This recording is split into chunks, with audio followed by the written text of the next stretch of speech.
प्रशांत काका कसे हाक मारतात? हा? इकडे ये जरा. आणि तू कशी हाक मारतोस? तू कशी हाक मारतोस? हा?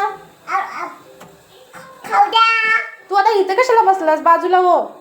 ही आबीची मस्ती आणि बडबडणं अशी चालू असते. आणि हे आईबाबांनी जेव्हापासून बंदूक दिले तेव्हापासून ती गोळीचे नाही का तर खटका मागता उडून उडून अक्षरशः माझे हात दुखायला लागले. पण हा पोरगा काय दमला नाही. आणि मी आज हिरव्या टोमॅटोची भाजी पहिल्यांदाच करणार होती. त्याची रेसिपी पण माहिती नव्हती. म्हटलं आपल्याला जमेल तशी आपण करायची.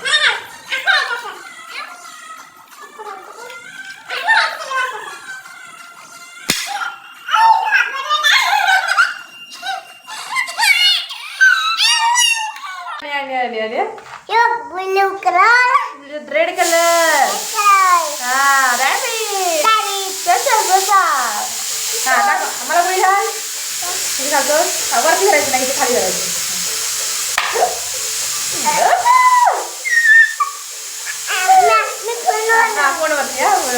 याचं काही खेळून संपत नव्हतं. मी म्हटलं साहेब यायच्या अगोदर स्वयंपाक करायला पाहिजे. त्याच्यामुळे मी टोमॅटोची भाजी करायला घेतली. तेलामध्ये जिरं मोहरी टाकली, कांदा टाकला, थोडंसं लसूण टाकला, छान भाजून घेतला. त्याच्यामध्ये जे काही बेसिक मसाले होते ते सगळे टाकून घेतले. तुमचे जे अवेलेबल असतील ते तुम्ही मसाला ॲड करू शकता. मी याच्यामध्ये मॅगी मसाला पण टाकला आहे, कारण मला मॅगी मसाल्याची टेस्ट खूप जास्त आवडते. त्याच्यामुळे मी सगळ्या भाज्यामध्ये टाकते मॅगी मसाला. आणि मग नंतर टोमॅटो टाकला, छान परतवून घेतला. आणि कोथिंबीर अजिबात विसरायचं नाही, कारण त्याचा फ्लेवर एक नंबर येतो. आणि भाजी ऑसम झाली होती आणि सगळं झालं. पण मी नेहमीच ना मीठ टाकतानाचा व्हिडिओ काढायचा विसरते. आणि आता म्हटलं आपण आठवणीनं व्हिडिओ करू.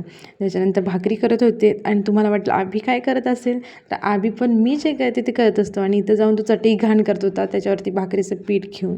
त्याच्यानंतर माझ्या भाकरी झाल्या आणि भाजी पण छान झाली होती. चला साहेब यायची वाट बघते मी. आपण तर भेटू पुढच्या व्लॉगमध्ये.